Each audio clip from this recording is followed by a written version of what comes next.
Ang akala nila isa lang akong asawa na sunod-sunuran. Isang manugang na walang kibo kahit tapak-tapakan ng aking danggal. 11 taon kong ibinigay ang lahat ang aking pagod, ang aking oras at kahit ang mga pangarap na itinabi ko para lang maging katuwang ni Paolo at maging mabuting anak sa kanyang mga magulang. Pero sa isang gabi, ang lahat ng katapatang iyon ay nagmistulang abo. Huwag kang mag-alala, Diana. Konting tiis na lang. Kapag nalipat na sa pangalan ko ang bahay at nabenta na natin, itatapon ko na si Marissa na parang basurang walang silbi. Wala siyang makukuha kahit 5. Iyan ang mga salitang binitawan ng asawa ko habang hinihimas ang kamay ng kanyang kabit sa loob mismo ng opisina niya.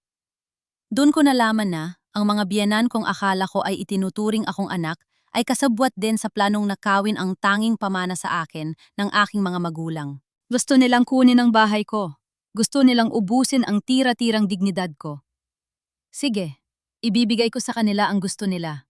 Pero bago ako umalis, sisiguraduhin kong wala silang aabutang, kahit anong bakas ng pagmamahal ko sa bahay na ito. Walang gamit, walang pera, at higit sa lahat, walang natitirang respeto. Dahil ang gabi ng kanilang tagumpay ay ang gabi ng aking pagbawi sa lahat ng ninakaw nila sa akin. Handa na ang lahat. Ang tanging kailangan ko na lang gawin ay ang huling paglilinis. Marissa, it's finally happening, matutuwa sina mama. Dito na sila titira and will finally be a real family, sabi ni Paolo habang niyayakap ako mula sa likod. Amoy na amoy ko. Ang bango ng kanyang perfume, yung mamahaling brand na binili ko para sa kanya nung anniversary namin. Ang higpit ng yakap niya punong-puno ng init na sa loob ng 11 taon ay itinuring kong kanlungan. Inihanda ko ang paborito niyang kare-kare para sa hapunan. Ang bagoong ay sadyang pinatimpla ko pa sa suki ko sa palengke dahil alam kong yon ang gusto niya. Masaya ako, Paolo. Alam mo namang mahal ko sina Mama Lord at Papa Ernesto. Gagawin ko ang lahat para maging komportable sila rito. Sagot ko, habang nakangiti kahit ang totoo ay pagod na pagod ako sa pag-aayos ng guest room buong araw. Iyon ay maging buhay ko bilang asawa ni Paolo Valdez. Isang interior designer na tinalikuran ang sariling career para maging anino ng isang matagumpay na asawa. 11 taon ako naging tapat. 11 taon kong tiniis ang mga pasaring ni Mama Lourdes na kesyo probinsyana lang ako at hindi karapat-dapat sa anak niyang arhitekto. Tiniis ko ang utang na loob dahil si Paolo ang nag-ahon sa akin sa hirap nung mamatay ang mga magulang ko. O iyon ang palaging ipinamumukha niya sa akin. Pagkatapos ng hapunan, pumasok si Paolo sa kanyang study room para raw tapusin ang ilang blueprints. Nagtimpla ako ng kape, balak ko siyang sorpresahin at yayain sa nang mag-relax muna. Pero habang papalapit ako sa pintuan, narinig ko ang mahina niyang tawa. Isang tawa na hindi para sa akin. Huwag ka nang magtampo, Diana. Konting tiis na lang, baby. Everything is going according to plan. Mahina, ngunit malinaw na, sabi ni Paolo. Tumigil ang mundo ko. Ang tray na hawak ko ay bahagyang nayanig pero pinilit kong wag gumawa ng ingay. Diana Salonga. Ang business partner niya na laging pinupuri ni Mama Lourdes dahil sa pagiging elegante at matalino nito. Kapag lumipat na sina Mama rito bukas, Marissa won't be able to say no. Gagamitin ni Mama ang impluwensya niya para kumbinsihin si Marissa na ibenta na itong bahay. Sasabihin namin na kailangan natin ng mas malaking villa para sa pamilya. Once the house is sold at nakuha ko na ang share ko, itatapong ko na ang babaeng yan. We'll move to Canada with your son. Magiging legal na ang lahat sa atin. Nanigas ang buong katawan ko. Pakiramdam ko ay may malaking batong nakadagan sa dibdib ko na nagpapahirap sa bawat paghinga ko. Ang bahay na tinitirhan namin, ang lupang kinatatayo, anito sa Quezon City, ay hindi galing kay Paolo. Ito ang tanging pamana ng mga magulang ko sa akin. Ito ang bunga ng dugo at pawis ni Papa bago siya pumanaw. At ngayon, naririnig ko ang asawa ko. Ang lalaking pinagkatiwalaan ko ng buong buhay ko, na pinaplano kung paano ako nanakawan at itatapon na parang basurang walang silbi. I love you too, Diana. See you tomorrow at the office. I'll make sure Marissa stays busy with my parents. Narinig ko ang pagbaba ng telepono. Kasunod noon ay ang tunog ng swivel chair na gumagalaw. Sa sandaling yon may kung anong mabasag sa loob ko. Hindi ito ang basag ng isang pusong nagmamakaawa. Ito ang tunog ng isang babaeng nagising mula sa isang mahabang panaginip. 11 taon ng panloloko. 2 taon na pala silang magkasama habang ako ay nagpapakakapagod mag-budget dahil ang sabi niya ay naghihikahos ang kumpanya. Yung pala ang perang dapat ay para sa amin ay ipinambabayad niya sa kondo ni Diana. Biglang bumukas ang pinto. Nakita ako ni Paolo na nakatayo roon. Hawak ang tray ng kape. Saglit na dumaan ang gulat sa kanyang mga mata pero agad itong napalitan ng kanyang mapanlinlang na ngiti. "Oh, Marissa, kanina ka pa ba riyan? You don't have to do this. May katulong naman tayo," sabi niya sabay haplos sa braso ko. Diri. Iyon ang tanging ramdaman ko sa haplos niya. Bawat daliri niya sa balat ko ay parang uod na gumagapang. Pero hindi ako sumigaw. Hindi ko itinapon ang kape sa mukha niya kahit yon ang gustong gawin ng buondor pagkatao ko. Tumingin ako sa kanya direkta sa mga matang kaya magsinungaling ng walang kurap. "Kakarating ko lang, Paolo. Inisip ko lang na baka kailangan mga pampagising." Mahinahon kong sagot. Ang boses ko ay hindi nanginginig, bagaman ang kalooban ko ay sumisigaw sa galit. "Salamat, hon. By the way, tomorrow morning make sure everything is perfect. Dadating sina mama ng maaga. At yung mga sketches na ginawa mo para sa bagong hotel project, I submitted them under my name. Mas madaling ma-approve kung sa akin galing, you understand, right? Para rin sa future natin ito." Future. Ang kapal ng muka niyang big, kasi nang salitang yon habang balak niya akong iwan sa kangkungan. "Naiintindihan ko, Paolo. Gagawin ko ang lahat ng dapat kong gawin," sabi ko. Tumalikod ako at naglakad palayo.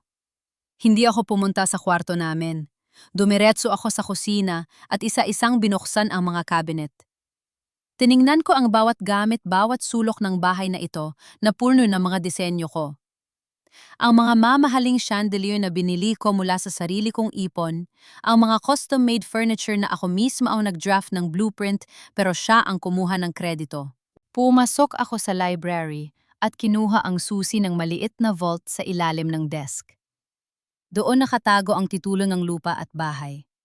Doon din nakatago ang mga dokumento ng bangko na hindi alam ni Paolo ang lihim kong account kung saan ko inilalagay ang maliliit na komisyon ko mula sa mga sideline projects na hindi ko ipinaalam sa kanya. "Itong bahay na ito, Marissa, ay ang iyong kuta. Huwag mong hahayaang sinuman ang umagaw nito sa iyo." Parang narinig ko ang boses ni Papa na bumubulong sa hangin. Kinuha ko ang aking cellphone at mabilis na nag-type ng mensahe para sa aking kapatid na si Gina. "Gina, kailangan ko ang truck mo bukas sa madaling araw. Huwag kang magtatanong, magdala ka ng 4 na tauhan na mapagkakatiwalaan. Lilinisin natin ang bahay." Hindi ko muna iiyak ang sakit. Iipunin ko ang bawat patak ng luha para maging lason na ipapakain ko sa kanila bukas. Kung gusto nilang tumira sa bahay ko, sige. Ibibigay ko sa kanila ang bahay. Pero sisiguraduhin kong wala silang aabutang kahit isang hibla ng aking pagmamahal o kahit isang piraso ng gamit na pinaghirapan ko. Madaling araw na, pero gising na gising ang diwa ko. Habang mahimbing na natutulog si Paolo sa kabilang kwarto, nagsimula na ako mag-impake. Hindi lang damit ang kinuha ko. Inisa-isa ko ang mga mahahalagang kontrata, ang mga resibo ng lahat ng gamit sa loob ng bahay na pangalan ko, ang nakalagay, at ang lahat ng ebidensya ng aking mga designs na ninakaw niya. Nang sumikat ang araw, ang truck ni Gina ay nakaparada na sa likod ng bahay. Habang si Paulo ay nasa banyo at naghahanda para sunduin ang kanyang mga magulang sa terminal, mabilis na kumilos ang mga tauhan ni Gina. Ang mga mamahaling painting, ang mga designer lamps, ang mga upholstered chairs, lahat ng bunga ng aking talino at pera ay isa-isang inilabas. "Marissa, ano ba talagang nangyayari?" Bulong ni Gina, bakas ang takot sa kanyang muka. Tumingin ako sa kanya. Ang mga mata ko ay tuyo na pero ang lamig nito ay sapat na para magpaliwanag sa lahat. "Nililinis ko lang ang kalat, Gina. Dahil simula ngayong araw, wala nang Marissa na magpapa-auto sa pamilyang Valdez." Narinig ko ang pagbukas ng pinto ng kwarto ni Paolo. Kasabay nito ang tunog ng busina ng sasakyan sa labas. Dumating na ang mga panauhin na akala ay maghaharay sa aking tahanan. Huminga ako ng malalim. Kinuha ko ang isang brown envelope na naglalaman ng lahat ng ebidensya ng pagtataksil ni Paolo at inilapag ko ito sa gitna ng dining table, ang tanging gamit na itinira ko sa gitna ng bakanting silid. Mumiti ako ng mapait. "This is it. Ang dula-dulaan ay tapos na. Panahon na para harapin ang katotohanan sa gitna ng mga pader na unti-unti nang nagiging banyaga sa akin. Ang banggo ng insenso sa loob ng simbahan ay madalas na nagbibigay sa akin ng kapayapaan, pero ngayong umaga, tila ba ito ay nakakasulasok. Nakatayo ako sa tabi ni Paolo, nakikinig sa sermon ng pare tungkol sa katapatan at pagmamahal sa pamilya. Gusto kong tumawa ng malakas. Gusto kong sumigaw. Ang lalaking nasa tabi ko na seryosong nakayuko at tila ba taimtim na nagdarasal ay ang parehong tao na nagpaplano kung paano ako itatapon pagkatapos makuha ang lahat ng sa akin. Amen. Mahinang sambit ni Paolo bago tumingin sa akin at mumiti. Isang ngiting napakatamis yung tipong iisipin ng kahit sinong makakakita na siya ang pinakamabait na asawa sa mundo. Han, are you okay? Masyado kang tahimik. Bulong niya habang inaalalayan akong maupo. Medyo masama lang ang pakiramdam ko, Paulo. Baka dahil sa puyat sa pag-aayos ng gamit ni na mama, pagsisinungaling ko. Sa loob-loob ko ang totoo ay nandidiri ako sa bawat pagkakataon na dumidikit ang balat niya sa akin. Ang bawat hon na lumalabas sa bibig niya ay parang latigo na humahampas sa aking pandinig. Paglabas namin ng simbahan, nandoon na sina Mama Lourdes at Papa Ernesto naghihintay sa tapat ng sasakyan. Suot ni Mama Lourdes ang kanyang paboritong perlas at isang mamahaling dress na alam kong galing sa perang hiningi ni Paolo sa akin noong nakaraang buwan para raw sa business emergency. Bless po, ma. Bless po pa, sabi ko sabay kuha ng kanilang mga kamay para magmano. Isang tradisyon na 11 taon kong ginawa ng may buong paggalang kahit na madalas ay malamig ang pagtanggap nila sa akin. Ay naku, Marissa. Bakit ba ganyan ang ayos mo? We are going to church, but you look like you just finished cleaning the palengke.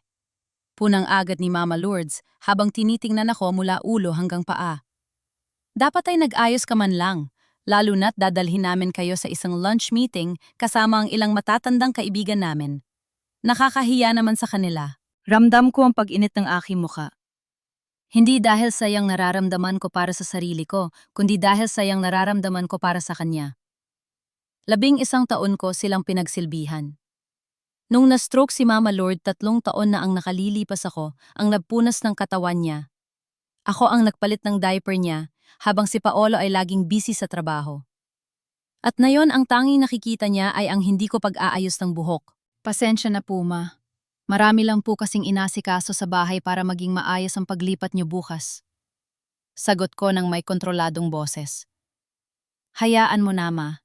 Excited lang si Marissa na matapos ang guest room niyo, right hon? Sabot ni Paolo sabay akbay sa akin. By the way, Mapa, we should talk about the property in Bulacan later. Diana said she has a buyer already, and the price is very good. Once we sell that and Marissa's house in QC, we can finally buy that mansion in Forbes Park. Tumingin si Papa Ernesto kay Paolo pagkatapos ay sa akin. Si Papa Ernesto ay tahimik lang madalas, ay sunod-sunuran kay Mama Lourdes, pero nakikita ko ang pag-aalinlangan sa kanyang mga mata. Sigurado ba kayo riyan bahay ni Marissa ang nakataya rito? Saan naman kayo titira habang naghahanap ng bago? Pa, don't worry. Paolo knows what he's doing. Mabilis na sagot ni Mama Lourdes. At isa pa Marissa's family. What is hers is Paolo's too, diba? Marissa, utang na loob mo sa asawa mo. Ang lahat ng ginhawa mo ngayon kaya dapat lang na suportahan mo ang mga plano niya para sa ikagaganda ng buhay nating lahat. Utang na loob, ang paboritong sandata ng mga taong gustong manamantala. Gusto kong itanong sa kanya, paano naman ang utang na loob niyo sa akin? Sino ang nag-alaga sa inyo? Sino ang nagbayad ng mga utang ni Paolo nung nagsisimula pa lang siya?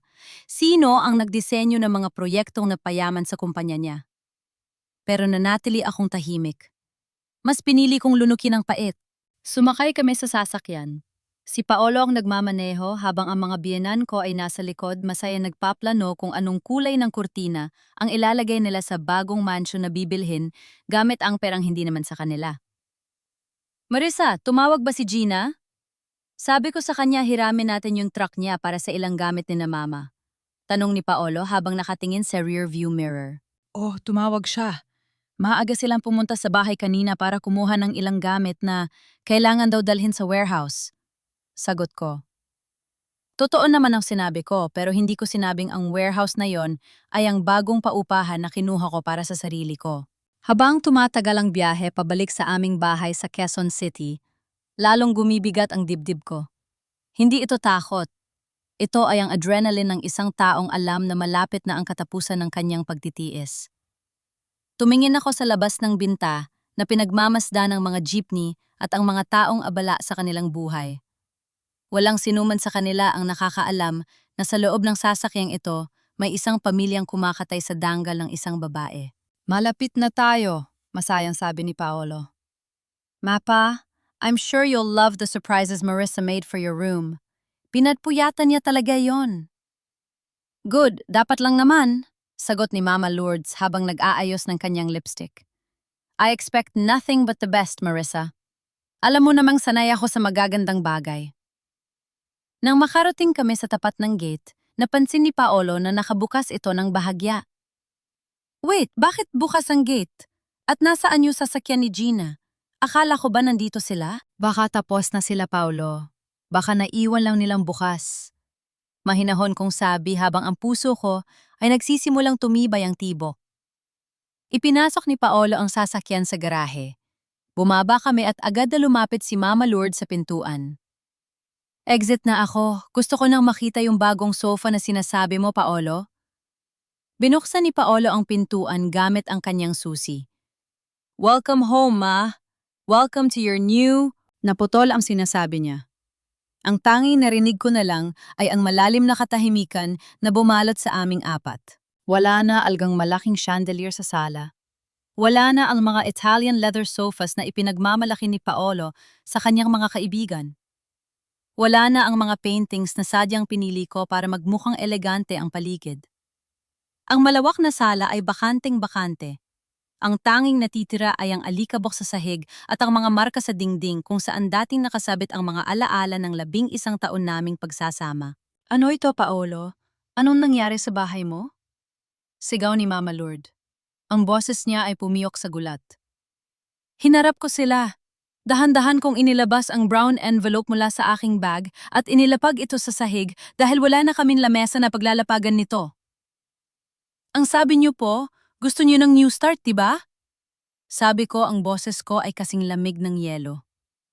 Ito na po ang hiningi niyo. Isang malinis at bakanteng bahay. Lumingon sa akin si Paolo. Ang mukha niya ay namumutla at ang mga mata ay naniningkit sa galit at kalituhan. Marissa, ano kalokohan ito? Nasaan ang mga gamit? Nasaan ang lahat? Tumingin ako ng diretso sa kanya.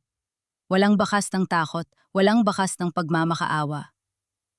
Ang mga gamit nandun na, sa kung saan sila nararapat, Paolo. Kasama ko.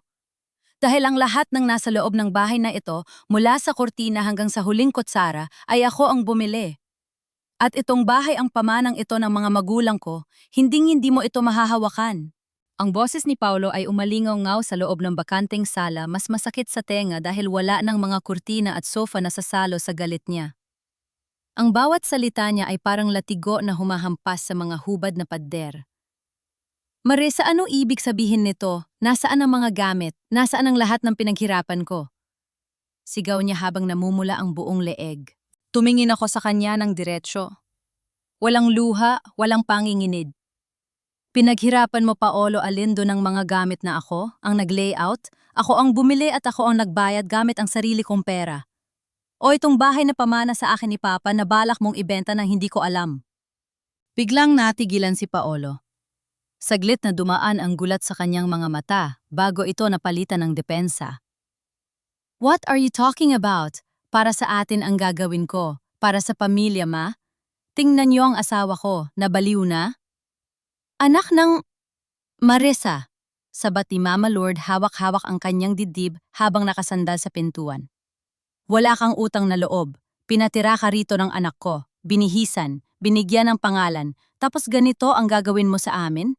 Saan kami matutulog sa sahig? Pasensya na po, Ma, pero hindi niyo na kailangan mamroblema kung saan kayo matutulog. Mahinahon kong sabi sabay dampot sa brown envelope na nasa sahig. Dahil sa bahay na ito, tapos na ang pananatili niyo. At tungkol naman sa pangalan na ibinigay sa akin ni Paolo, Mas gusto ko pang mamatay na dala ang pangalan ng tatay ko kaysa mabuhay bilang asawa ng isang magnanakaw at mandoloko. Binuksan ko ang envelope at inihagis ang mga litrato sa sahig. Nagkalat ang mga imahe ni Paolo at Diana sa loob ng isang mamahaling restaurant sa tapat ng isang kondo, at ang pinakamasakit, isang litrato kung saan hawak ni Paolo ang isang sanggol na lalaki habang nakangiti silang dalawa ni Diana. Nanahimik ang buong paligid. Kahit si Papa Ernesto na kanina patahimik ay napalapit para tingnan ang mga litrato.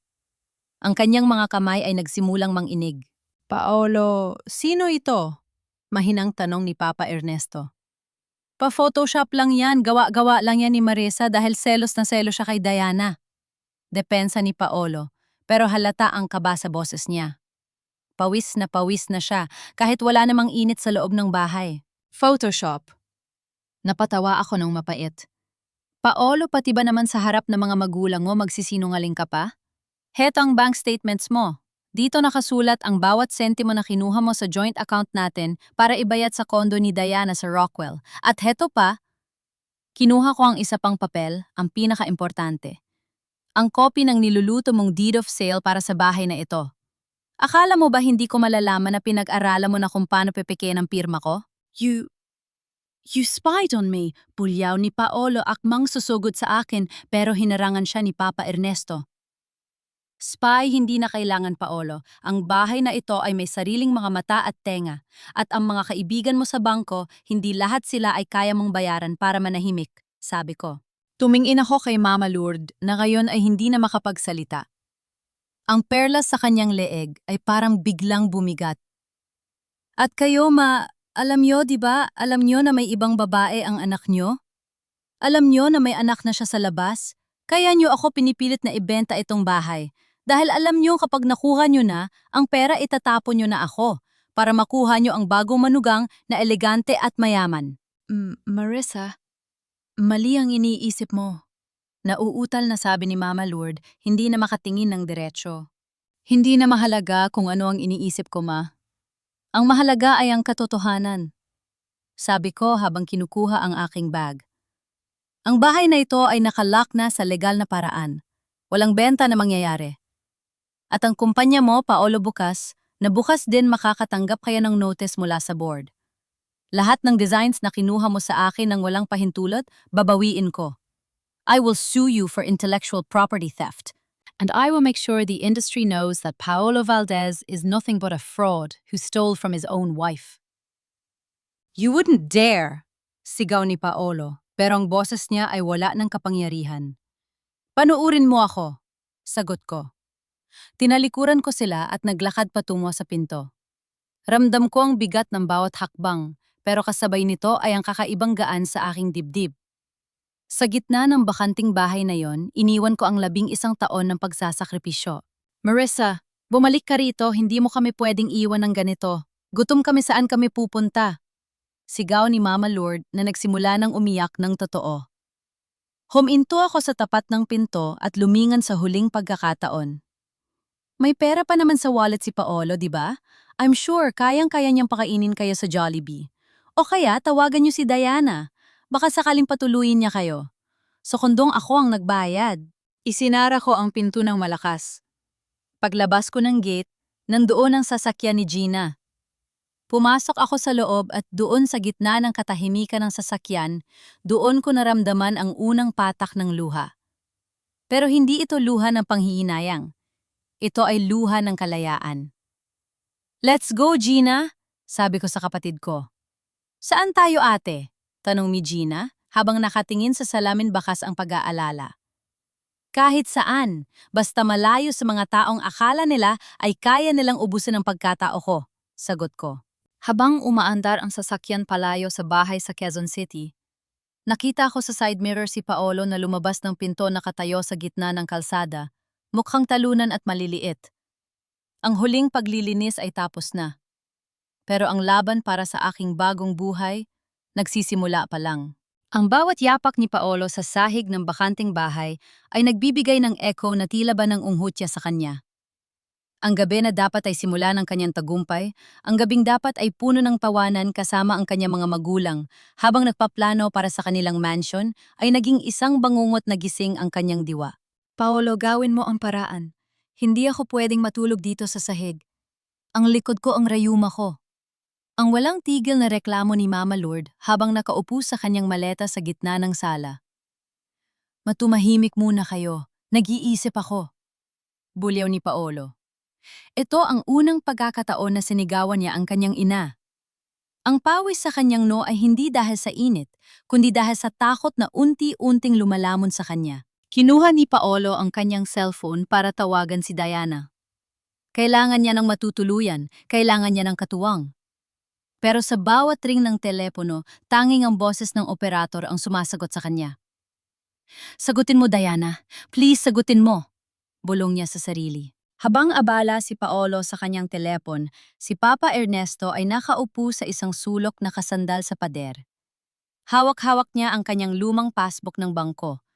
Ang mga mata niya ay nakatitig sa kawalan, tila ba binibilang ang bawat taon na nagtrabaho siya bilang isang kartero para lang makaipon ng retirement fund na akala niya ay ligtas sa kamay ng kanyang anak. Paolo! Mahinang tawag ni Papa Ernesto. Wait lang pa, I'm talking to... Paolo, tingnan mo ako, madiin na sabi ni Papa Ernesto.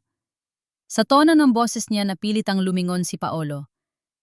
Yung perang inilipat natin noong nakaraang buwan, ang sabi mo ay para sa expansion ng kumpanya niyo ni Marisa. Ang sabi mo magiging partner ako sa bagong branch sa Bulacan. Totoo ba ang sinabi ni Marisa? Napunta ba yon sa kondo ng babae mo? Naiwas ng tingin si Paolo. Pa-investment yon. Business asset yon para makuha natin ang loob ni Diana Salonga. She has the connections. Malaki ang kikitain natin doon.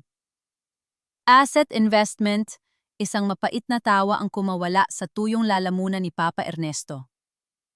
Ginamit mo ang huling sentimo ng pawis ko para lang pambili ng kama ng ibang babae habang ang asawa mo ay nagpapakahirap dito sa bahay, Paolo. Pinalaki ka naming may takot sa Diyos, pero bakit parang hayop ka kung manlin lang? Papa, hindi niyo naiintindihan ang mundo ng negosyo, sigaw ni Paolo, bago mabilis na lumabas ng bahay. Hindi na niya pinansin ang pagtawag ni Mama Lourdes. Ang tanging nasa isip niya ay ang kanyang kumpanya. Kung mawala man ang bahay, kailangan maisalba niya ang kumpanya. Pero pagdating niya sa kanyang opisina sa Makati, sinalubong siya ng isang nakabibinging katahimikan. Ang kanyang secretary na si Kathy ay nakatingin sa kanya ng may halong awa at gulat. Sir Paolo, may mga dumating pong sulat mula sa tatlo nating pinakamalaking clients. Ang Vanguard Hotel, ang Green Residences, at si Mrs. Sai, na uutal na sabi ni Kathy. Ano meron? May bagong orders ba? Tanong ni Paolo habang mabilis na binubuksan ang mga envelope. Hindi po, sir. Kinakansela po nila ang lahat ng pending projects natin. Sabi po nila nakatanggap sila ng legal notice mula kay Mrs. Marisa Valdez. Binabawi po ni Ma'am Marisa ang lahat ng design rights niya. Sabi po sa sulat ang lahat ng blueprints na ginagamit natin ay registered sa ilalim ng pangalan niya at hindi tayo pwedeng mag-proceed nang wala siyang pahintulot. Nabitawan ni Paolo ang mga papel. Ang mga proyektong yon ang gumubuhay sa kumpanya. Ang mga iyon ang dahilan kung bakit siya nakakakuha ng loans sa bangko. Kung wala ang mga designs ni Marisa, wala siyang maibebenta. Ang kumpanya niya ay isang magandang shell na walang laman. Kasabay noon tumunog ang kanyang telepo. Sa wakas, tumatawag na si Diana. Diana, thank God. Kailangan nating magkita. Marisa is ruining everything. I need your lawyer. I need to... Stop it, Paolo! Malamig na boses ni Diana ang sumalubong sa kanya. Walang lambing, walang tamis. Nabalitaan ko na ang nangyari. Ang sabi mo sa akin ang bahay ay sa inyong dalawa at madali mo makukuha ang pirma niya. Ang sabi mo ikaw ang utak sa likod ng Valdez Designs. Pero ngayon nakatanggap ako ng supina. Idinamay mo ako sa kasong fraud at adultery. Diana baby, maayos natin ito. Mahal kita, di ba? Para sa atin ang lahat ng ito. Mahal Paolo, let's be realistic. Gusto kita dahil akala ko ay ikaw ang big fish na mag-aangat sa karir ko. Pero isa ka lang palang hamak na linta na sumisip-sip sa galing ng asawa mo. Ngayon, pati ang pangalan ko ay nadadamay. Huwag mo na akong tatawagan muli. My lawyers will handle everything from here. And by the way, yung kondo, itutuloy ko ang pag-alis mo riyan. Ayoko nang talunan sa buhay ko. Tut tut tut. Napatitik si Paolo sa screen ng kanyang phone. Sa isang iglap gumuho ang toring binuo niya sa ibabaw ng mga kasinungalingan. Wala na ang bahay, wala na ang kumpanya, at ngayon wala na rin ang babaeng inakala niyang premyo niya sa pagtataksil kay Marissa. Habang nangyayari ito sa isang maliit na apartment sa kabilang panig ng lungsod, nakaupo si Marissa sa tapat ng kanyang laptop. Kasama niya si Gina na abala sa pag-aayos ng mga gamit na kinuha nila sa bahay. Ate, sigurado ka na ba rito paano kung gumanti si Paolo? Tanong ni Gina habang inilalapag ang isang basong tubig sa harap ni Marissa. Tumingin si Marissa sa kanyang kapatid. Ang kanyang mga mata ay hindi na namamaga sa iyak. Sa halip, may isang bagong ningning doon ang ningni ng isang babaeng nahanap muli ang sarili. Hayaan mo siyang gumanti, Gina. Pero ano pa ang igaganti niya? Kinuha ko na ang lahat ng tunay na pag-aari ko, ang aking talino, ang aking danggal at ang aking hinaharap. Ang natira sa kanya ay ang mga pader na walang laman katulad ng puso niya. Binuksan ni Marissa ang isang file sa kanyang computer. Isang bagong logo ang nakalagay doon, Marissa's Original Designs. Gina, hindi lang ito tungkol sa paghihiganti. Bulong ni Marissa habang hinahawakan ng kanyang tiyan, na tila ba may kinakausap na hindi nakikita. Tungkol ito sa pagtatayo ng isang tahanan na hindi na muling mabubuwag ng kahit sinong manloloko. Biglang tumunog ang doorbell. Pagbukas ni Gina nakatayo roon si Papa Ernesto. Mukhang tumanda siya ng 10 taon sa loob ng isang gabi. Sa likod niya ay si Mama Lourdes na mugto ang mga mata at hindi na makatingin kay Marissa. Marissa, anak? Pabulong na sabi ni Papa Ernesto. Patawarin mo kami. Wala na kaming matutuluyan. Si Paolo, itinaboy na kami sa sarili naming hiya. Nanatiling tahimik si Marissa. Tiningnan niya ang dalawang matanda na dati niyang itinuring na magulang. Ang utang na loob na laging ibinabato sa kanya ay tila ba bumalik na sa mga nagmamay-ari nito. Tinitigan ko ang dalawang matandang nasa harap ko. Si Papa Ernesto ang balikat ay bagsak at ang mga kamay ay nanginginig habang hawak ang kanyang lumang sombrero. Si Mama Lourdes ang babaeng dati ay akala mo na kung mag-utos at manghamak. Ngayon ay hindi man lang makatingin sa akin ng diretsyo. Ang perla sa kanyang leeg ay wala na, marahil ay naisang lana o sadyang itinago dahil sa hiya. Ate, papapasukin ko ba? Bulong ni Gina. Ang boses ay puno ng pag-aalinlangan. Alam kong gusto niyang itaboy ang mga ito dahil sa galit. Pero alam niya rin ang respeto sa matanda na pinalaki sa amin. Tuloy po kayo, Papa, Mama, sabi ko. Maingat ang bawat salita ko. Hindi ito galing sa galit kundi mula sa isang pusong pagod, na ngunit may natitira pang respeto. Naupo sila sa ang sofa na ako. Ang pumili ang sofa na kinuha ko mula sa bahay namin ni Paolo. Isang mapait na irony na dito rin sila babagsak sa mga gamit na dati nilang minaliit. Marissa, anak, panimula ni Papa Ernesto, ang boses ay gumaralgal. Hindi ko alam kung paano sisimulan. Nakakahiya, alam kong wala kaming karapatang humingi ng tulong sa'yo pagkatapos ng lahat ng ginawa ni Paolo at ng pagbubulag-bulagan namin. Bakit po kayo nandito, nasaan si Paolo? Tanong ko habang ipinaglalahad sila ng tubig. Wala na si Paolo, Marissa, hagulgol ni Mama Lourdes. Pagkatapos mo umalis, nag-away sila ni Diana sa telpo. Nilayasan siya ng babaeng iyon at ang kumpanya. May mga pulis sa dumating kanina sa opisina niya. Fraud daw, estafa. Pati ang bahay sa Bulacan nakasanla na pala nang hindi namin alam. Napahawak ako sa lamesa. Alam kong guguho ang kumpanya ni Paolo pero hindi ko akalain na ganito kabilis. Ang kasalan ng itinanim niya ay mabilis na nagbunga ng sarili niyang kapahamakan. Marissa, wala na kaming matutuluyan, pagpapatuloy ni Papa Ernesto.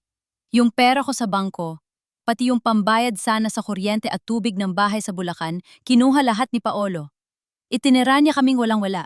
Kahit pangkain, Marissa. Kahit pangkain, bukas wala kami. Tumayo si Gina, hindi na nakapagtiis. Wait lang po ha. Hindi ba tung nasa simbahan tayo sinasabi niyo pa kay ate na utang na loob niya ang lahat kay Paolo?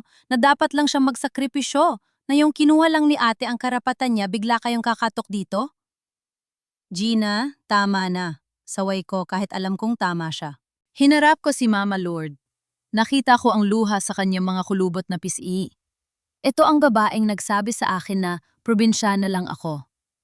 Ito ang babaeng naging kasabot sa plano na itapon ako. Mapapa, hindi ko kayo pwedeng patuluyin dito. Madiin nuit mahinahon kong sabi. Nakita ko ang gulat at takot sa kanilang mga mata. Ang apartment na ito ay para sa akin at sa bagong buhay ko. Hindi ko na kayang bumalik sa sitwasyon kung saan ako ang palaging nagsasakripisyo habang kayo ay nakatingin lang sa malayo. Pero Marisa, saan kami pupunta? Sa kalsada na ba kami mamamatay? Iyak ni Mama Lourdes. Huminga ako ng malalim. Ito ang hangganan ng aking awa. Hindi ko sila itatapon pero hindi ko na rin sila bubuhatin sa likod ko. May maliit na studio unit ang kaibigan ko malapit sa ospital. Babayaran ko ang renta nyo doon sa loob ng 3 buwan. Bibigyan ko rin tayo ng sapat na pera para sa pagkain at gamot nyo, sabi ko. Pero hanggang doon lang, Papa. Hindi ko kayo bibigyan ng pera para ibayad sa mga utang ni Paolo.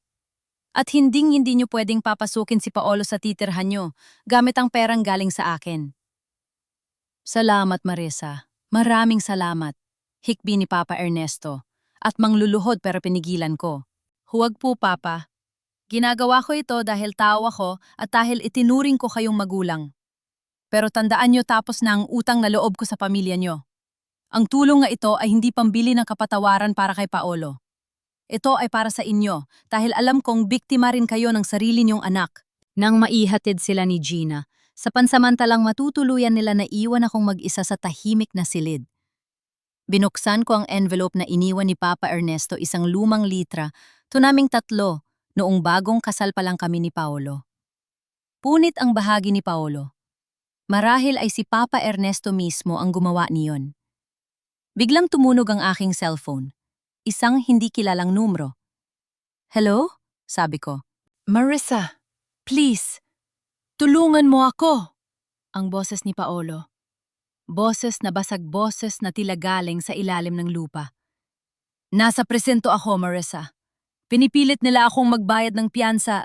Wala akong matawagan. Si Diana blinok ako. Sina Mama hindi ko mahanap. Ikaw na lang ang pag-asa ko, Han.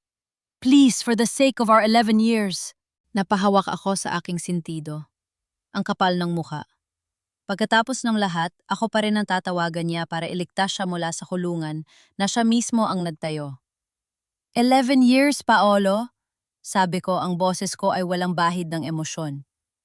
Sa loob ng 11 taon na iyon, ikaw ang pumatay sa bawat alaala nating dalawa.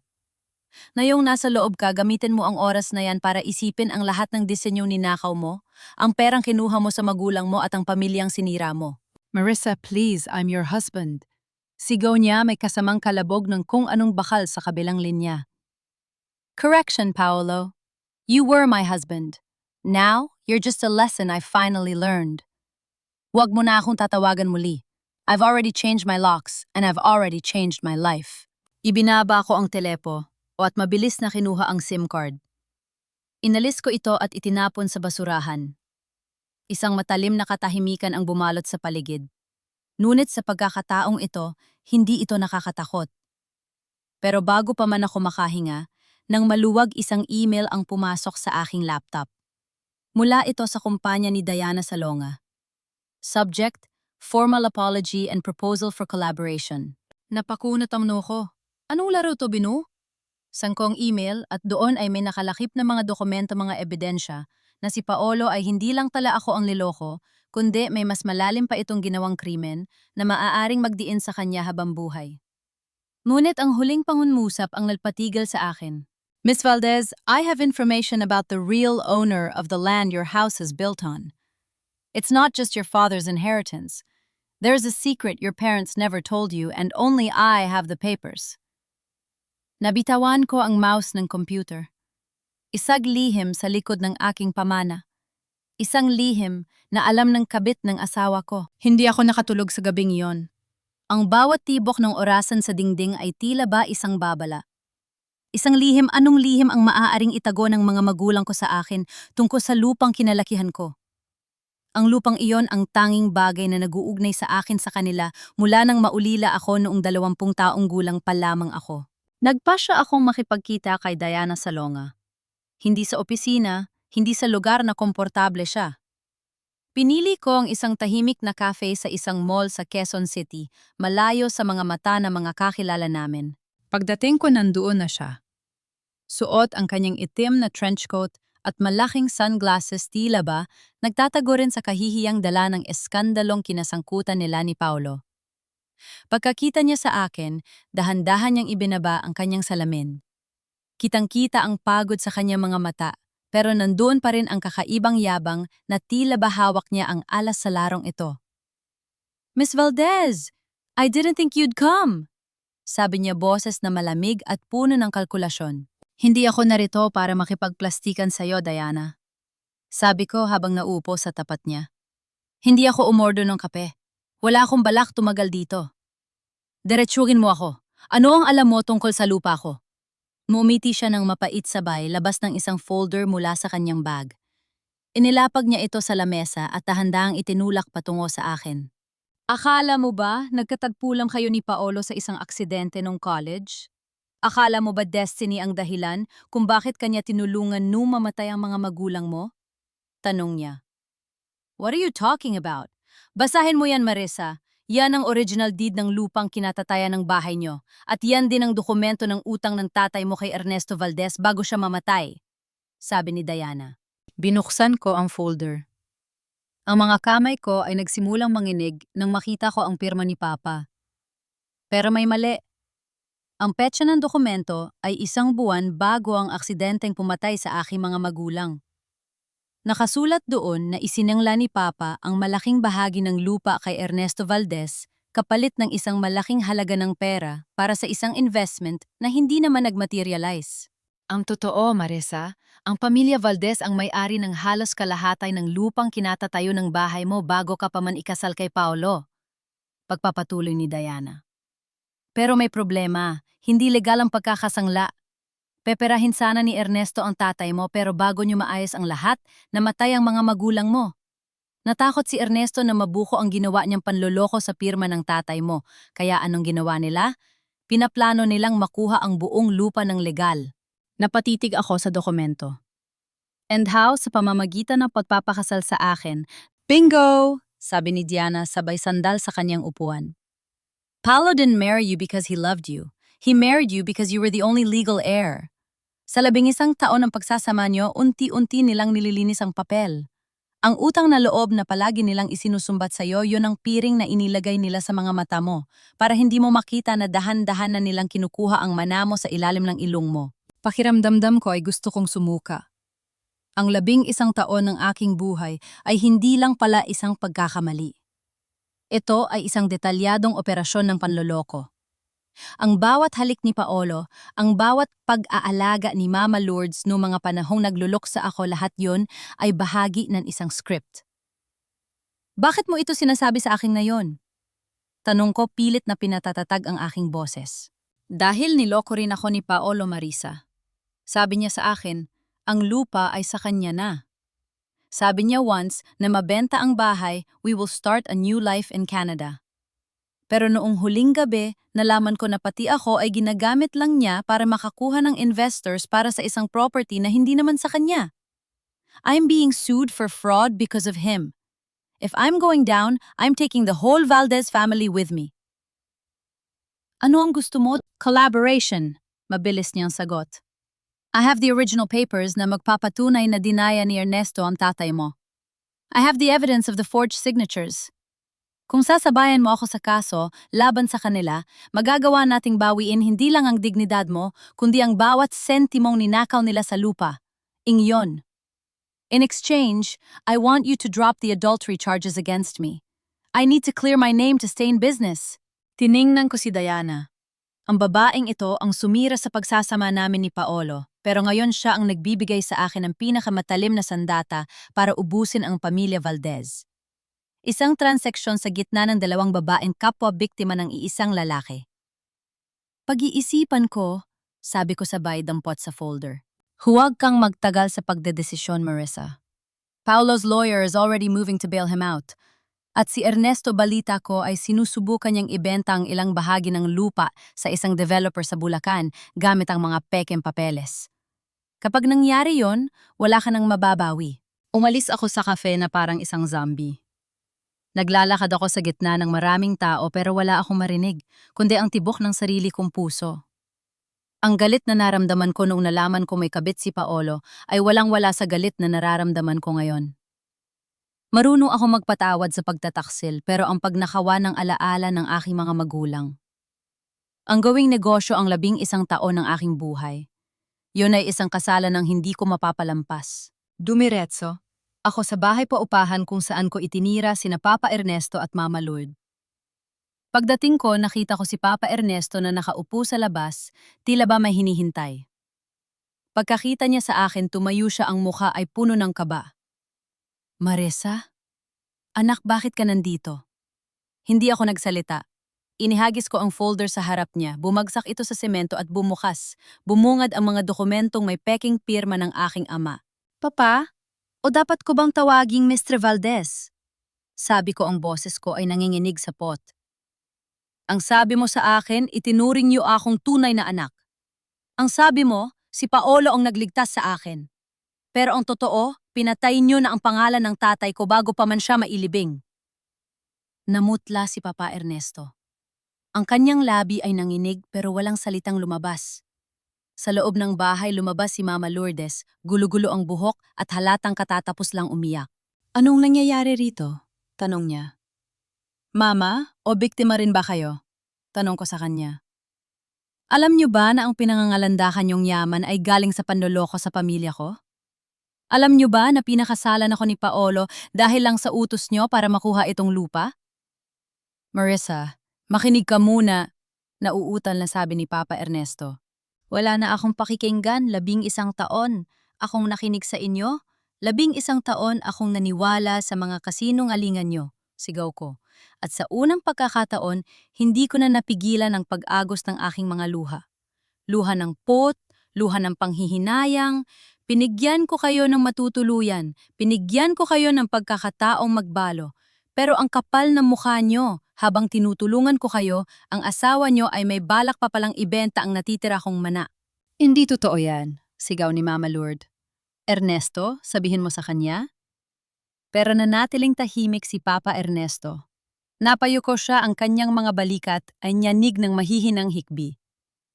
Patawad, Marissa. Kailangan namin ng pera noon. Ang akala namin ay hindi mo malalaman. Kapalit ng buhay ko, kapalit ng kaligayahan ko. Tumalikod ako sa kanila. Mag-impake na kayo. May 3 oras kayo para lisanin ang lugar na ito. Ang perang ibinayad ko rito, babawiin ko sa may-ari. Magsama-sama kayo ng anak nyo sa kalsada o sa kulungan. Wala na akong pakialam. Marissa, wag saan kami pupunta. Sigaw ni Mama Lourdes habang hinahabol ako. Pero mabilis akong sumakay sa sasakyan at pinaharurot ito paalis. Habang nagmamaneho, kinuha ko ang aking phone. Tinawagan ko ang aking abogado. Ati Santos, ituloy ang lahat ng kaso laban kay Paolo Valdez at maghanda ka, magsasampa tayo ng panibagong kaso laban kay Ernesto Valdez. Fraud, falsification of documents at estafa. I want them all behind bars. And Miss Valdez, how about Diana Salonga? Tanong ng abogado. Tumingin ako sa unahan sa kalsadang. Tila ba walang katapusan? Sabihin mo sa kanya payag ako sa deal, pero may isa pa akong kondisyon. I want her to testify in public. Gusto kong makita ng buong mundo kung gaano kadumi ang pamilyang ito. Binaba ko ang telepo. Sa di kalayuan nakita ko ang building kung saan nakakulong si Paolo. Isag mapait ng ngiti ang sumilay sa aking mga labi. Paolo, akala mo ay nakuha mo na ang lahat. Pero hindi mo alam ang babaeng itinuring mong basura siya pa lang, tatapos sa imperyong itinayo mo sa ibabaw ng aking mga pangarap. Layan na si Paolo. Pero ang paglabas niya sa presinto ay hindi katulad ng mga napapanood sa pelikula na may magandang sasakyang laghihintay at pamilyang yayakap sa kanya. Sinalubong siya ng mainit na singaw ng kalsada sa Maynila, ang usok ng mga sasakyan at ang malagkit na tingin ng mga taong tila ba alam ang kanyang kasalanan. Pansamantalang nakalaya si Paolo dahil sa tulong ng isang dating niyang kliyente na may utang na loob sa kanya, pero ang perang pambayad sa piyansa ay halos ubusin na ang huling natitirang resources niya. Suot ang kanyang gusot na polo na 3 araw na niyang gamit, mabilis siyang sumakay ng taxi. Sa Rockwell po sa kondo ni Diana Salonga, sabi niya sa driver. Ang kamay niya ay nanginginig habang pilit na inaayos ang kanyang buhok. Inisip niya na kapag nakita niya si Diana, maibabalik niya ang lahat. Akala niya ay nagtatampo lang ito. Akala niya ay kaya pa niyang paikutin ang babaeng inakala niyang kakampi niya. Pero pagdating niya sa lobby ng mamahaling kondo, hinarangan siya ng security guard. Sir, bawal na po kayong umakyat. May instruction po si Miss Salonga na hindi na kayo welcome dito. At heto po ang mga gamit niyo. Sabi ng guard sabay abot ng dalawang malaking basurahan na puno ng mga damit at sapatos ni Paolo. Napatitig si Paolo sa mga basurang nasa harap niya.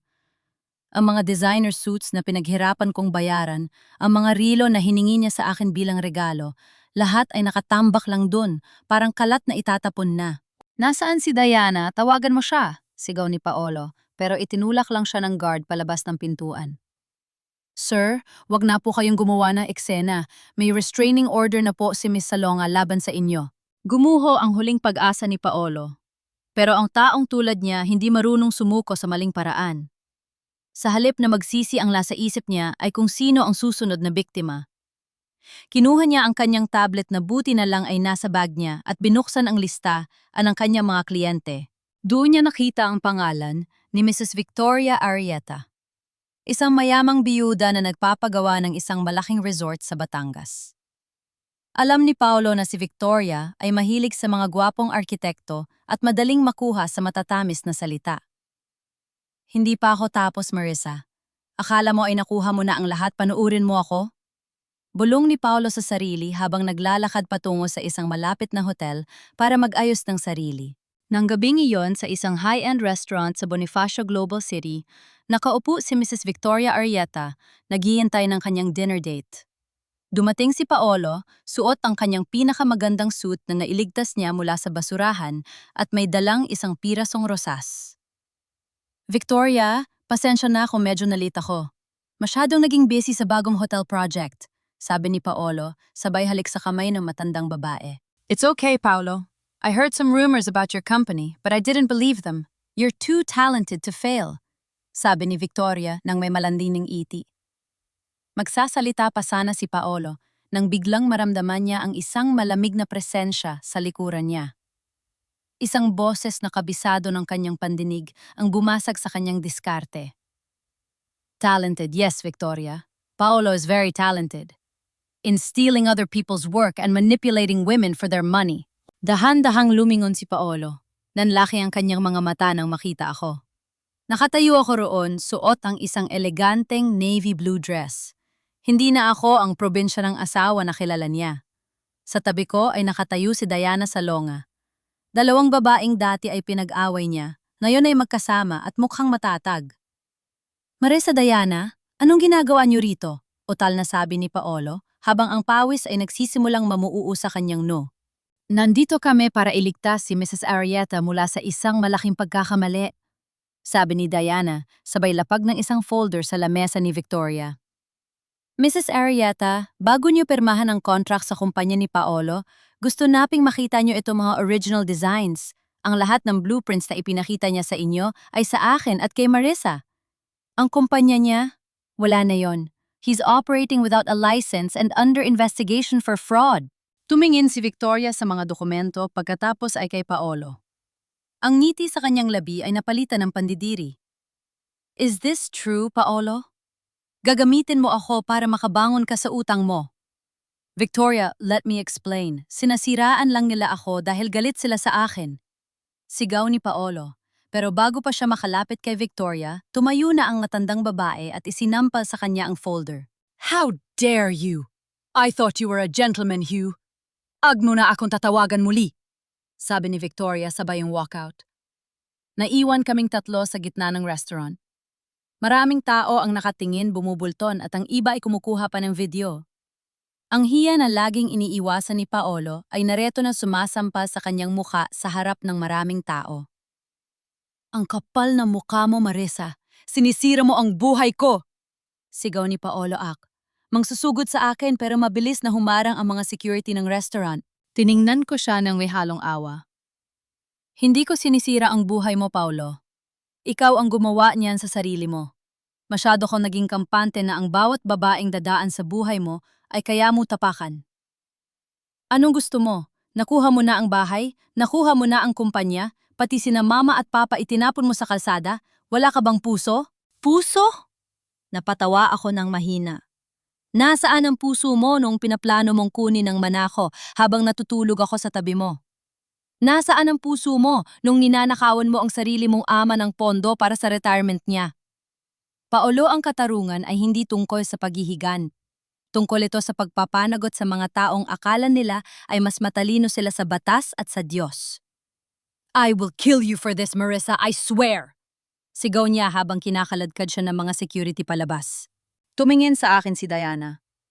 He's desperate, Marissa. Ang taong desperate ay mapanganib. Sigurado ka bang hindi ka magsasampa ng panibagong protection order? Hayaan mo siya, Diana. Wala na siyang kahit ano. At ang mga taong wala ng kahit ano, wala na ring kapangyarihan. Sabi ko, kahit sa loob-loob ko ay may kaba pa rin. Paglabas namin ng restaurant, nakita ko si Paolo na nakaupo sa gutter, nakayuko at hawak ang kanyang ulo. Wala ng suits, wala ng kumpanya, wala ng mga babaeng magliligtas sa kanya. Ang tanging natira sa kanya ay ang katotohanan na siya ay nag-iisa. Pero bago ako sumakay sa sasakyan, tumunog ang phone ko mula sa abogado ko. Miss Valdez, may kailangan kayong malaman. Si Ernesto Valdez isinugod sa ospital. He had a major heart attack matapos silang paalisin sa paupahan. At ang sabi ng doktor, kailangan ng immediate surgery na nagkakahalaga ng ₱250,000. Napatigil ako. Ang kaba na naramdaman ko kanina ay napalitan ng isang mabigat na desisyon.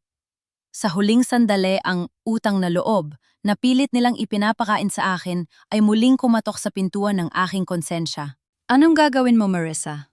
Tanong ni Diana nang mapansin ang pagbabago sa mukha ko. Tumingin ako sa langit. Ang gabi ay madilim, pero ang mga bituin ay tila ba naghihintay ng aking sagot. Tutulungan ko ba ang taong naging dahilan ng pagkawala ng manako?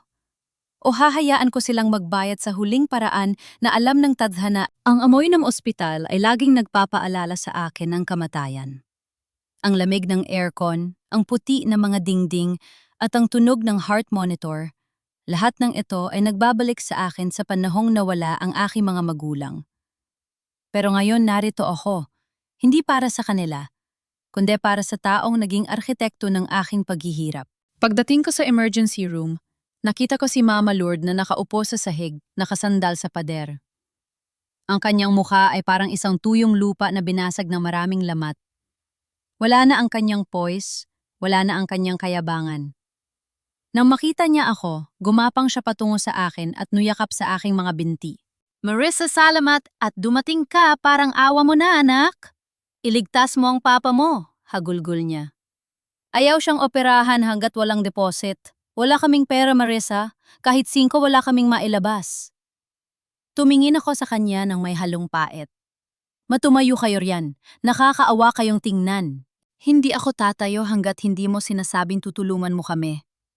Patawarin mo kami, Marissa. Alam kong nagkasala kami sa iyo, pero huwag mong hayaang mamatay si Ernesto dahil sa galit mo. Pagsusumamo niya ang mga luha ay pumapatak sa aking sapatos. Huminga ako ng malalim.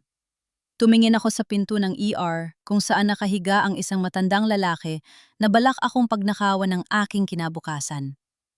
Sa isang bahagi ng isip ko, sinasabi ng galit, hayaan mo sila, karma nila yan. Pero sa kabilang bahagi, naroon ang boses ng konsensya, hindi ka katulad nila. Nasaan si Paolo? Tanong ko. Wala. Tumawag ako pero hindi niya sinasagot. Sabi ng guard sa kondo, ni Diana umalis na raw si Paolo at hindi na pwedeng bumalik doon. Marissa, sa sarili niyang ama, kinalimutan niya na. Eksakto namang bumukas ang pintuan ng elevator at lumabas si Paolo.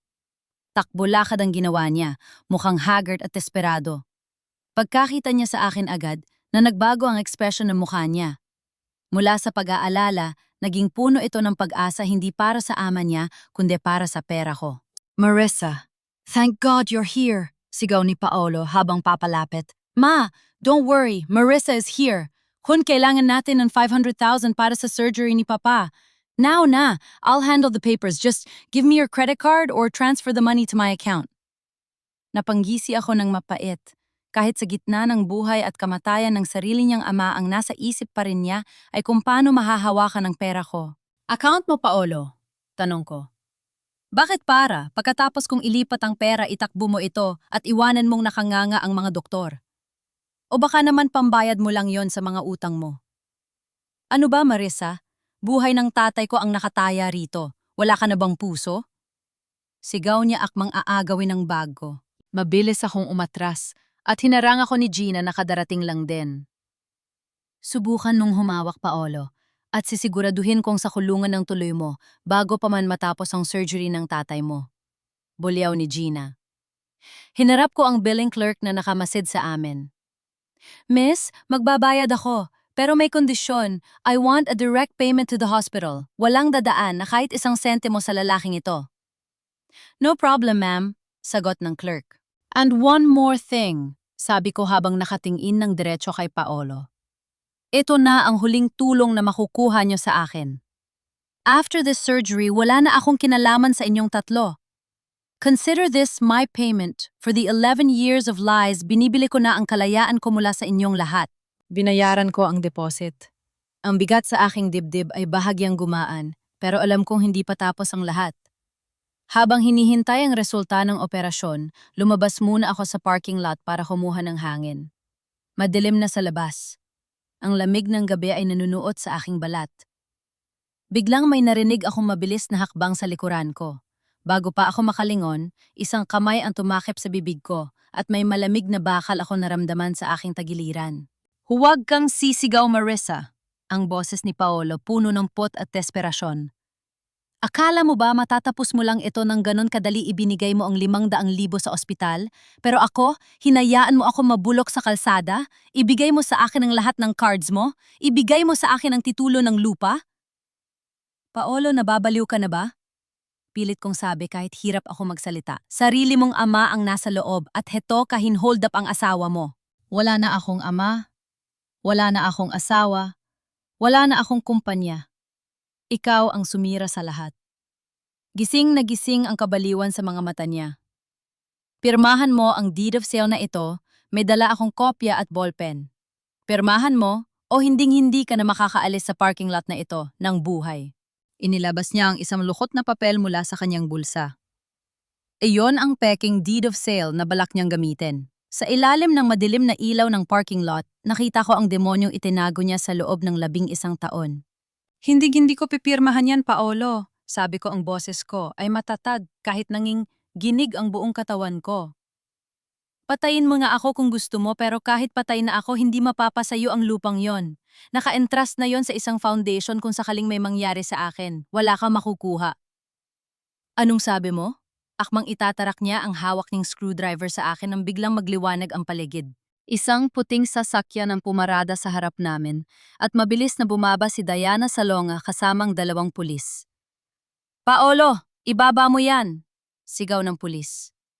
Nabitawan ni Paolo ang hawak niya at napaluhod sa semento. Diana, bakit mo ako ginaganito? Dahil kahit masama akong babae, Paolo, hindi ako mamatay tao. Sabi ni Diana habang tinitingnan si Paolo ng may pandidiri. Tinawagan ako ni Marissa bago siya lumabas. Alam niyang susundan mo siya. At tama siya, isa kang desperadong talunan.